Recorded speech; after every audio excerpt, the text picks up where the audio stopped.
வணக்கம். இப்ப இன்னைக்கு இருக்கிற தலைமுறை என்ன அப்படின்னா, ஆர்ட்டிஃபிஷியல் இன்டெலிஜென்ஸ் எல்லாமே அது குடுத்துருது அப்படின்னு சொல்லி சொல்றோம். அது உண்மதான். அது இல்லைன்னு நம்ம சொல்லக்கூடாது. ஆனா, நம்முடைய சங்க இலக்கியங்கள் 2000 வருஷத்துக்கு முதல்ல வாழ்ந்த மனிதர்கள் பாடி வைத்த அந்த பாடல்கள் எல்லாம் பொழுதுபோக்கு பாடல்னு நம்ம நெனச்சிடக்கூடாது. அந்த புலவன் பாவங்க சாப்பாட்டுக்கு இல்லாம வறுமையில இருந்திருப்பான். யாரையாவது போய் பாடி பணம் வாங்கிட்டு வந்திருப்பான், இல்லாட்டி பொருள் வாங்கிட்டு வந்திருப்பான் அப்படின்னு சொல்றது மட்டும் இல்லைங்க. அது உண்மதான். இருந்தாலும் அந்த புலவர்கள்ட்டயும் என்னென்ன ஒரு திறமை இருந்ததுன்னா, அவர்கள் தொழில் செய்தார்கள். மதுரை கூலவாணிகன் சீத்தலை சாத்தனார்னா, கூலவாணிகம்ங்கிறது நம்முடைய மளிகை சாமான்கள் விற்கக்கூடிய ஒரு கடை. சங்கறுப்பது எங்கள்புறம்னா, நக்கீரர் சங்க அறுத்து வளையல் செய்யக்கூடிய அந்த தொழில் செஞ்சிருக்கிறாரு. கணக்காயனார் மகனார் நக்கீரனார். அவங்க தந்தையார் ஆசிரியரா இருந்திருக்காரு. கணக்காயர்னா ஆசிரியர். இதுபோக புலவர்கள் மன்னர்களுக்குள்ள சண்டை வந்தா போய் அத தீர்த்து வச்சிருக்காங்கங்க. இன்னைக்கு ஐநா சபை வேலைய நம்ம புலவர்கள் செஞ்சிருக்காங்க அந்த காலத்துல.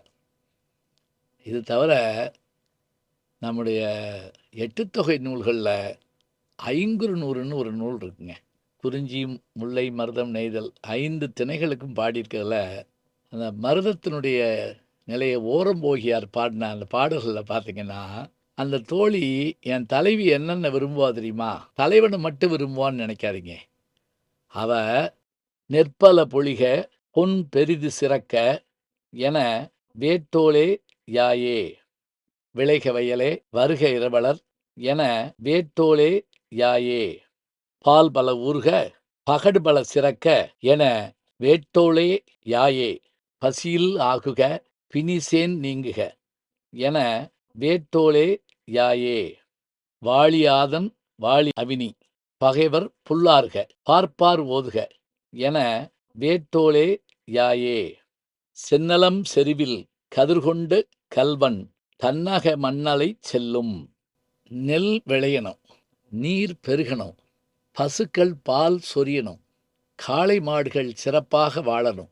இவையெல்லாம் இருந்தால் ஊர் செழிக்கும், நாடு செழிக்கும்.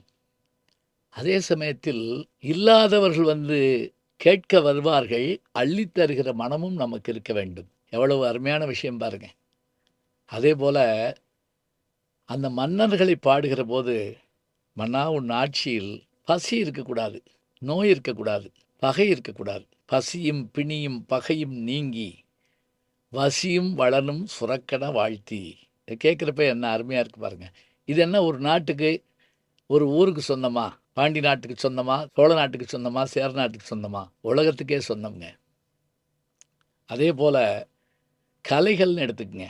இயல், இசை, நாடகம். இயல்னா பேச்சு, இசைன்னா பாட்டு, நாடகம் என்பது நடிப்பும் பாட்டும். இது 3யும் தெரிஞ்சுக்கிறதா இருந்தா எங்க போறது? சங்க இலக்கியங்கள்லயும் இருக்கு.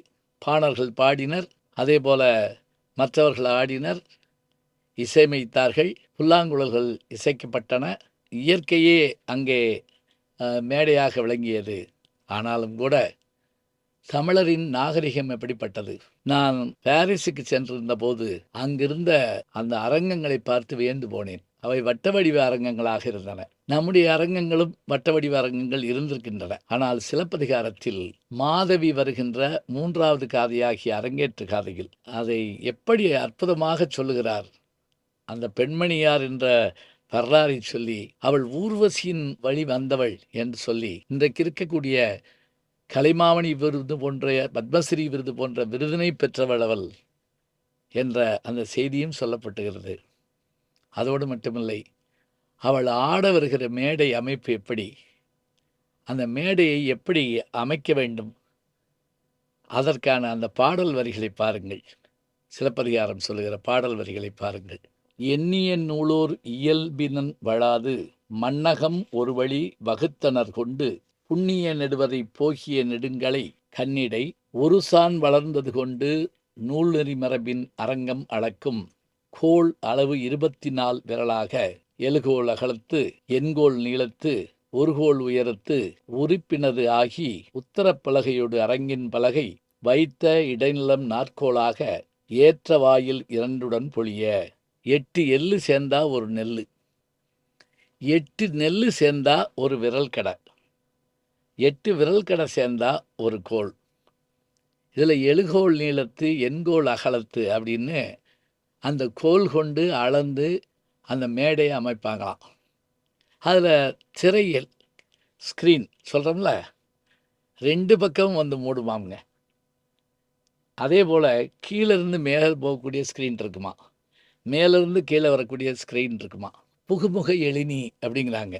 இப்படியெல்லாம் அந்த மேடை அமைக்கப்பட்டு அதில் வந்து மாதவி ஆடினாள்.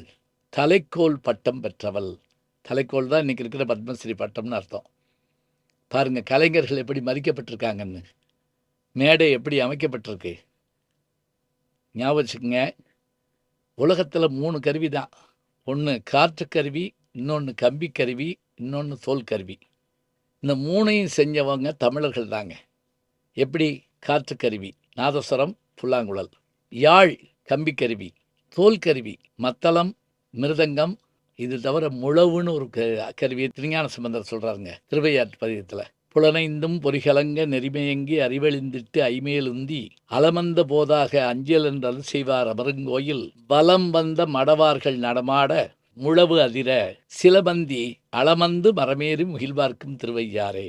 மாதர்கள் ஆடும்போது முழவு ஓசை கேட்டு மழை வரப்போகிறதோ என்று மந்திகள் மரமேறி வியந்து பார்த்ததாக திருஞான சம்பந்தர் எழுதுகின்றார் என்றால் 7ஆம் நூற்றாண்டில் திருவையாறு எப்படி அழகாக இருந்திருக்கிறது. இன்றைக்கும் 1500 ஆண்டுகளுக்கு பிறகும் கலைகள் சிறந்து விளங்குகின்றன. நம்முடைய நாட்டில் எவ்வளவு திருவிழாக்கள் இருக்கின்றனவோ அவ்வளவு திருவிழாவுக்கு ஏற்ற அந்த நகரம் பொலிவோடு திகழ்ந்திருக்க வேண்டும்.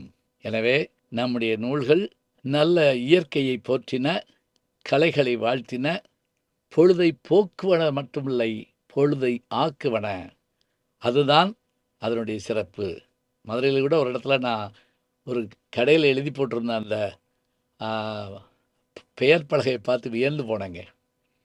பொழுது காட்டும் கருவி பழுது நீக்கும் இடம். என்ன கடை தெரியுதா?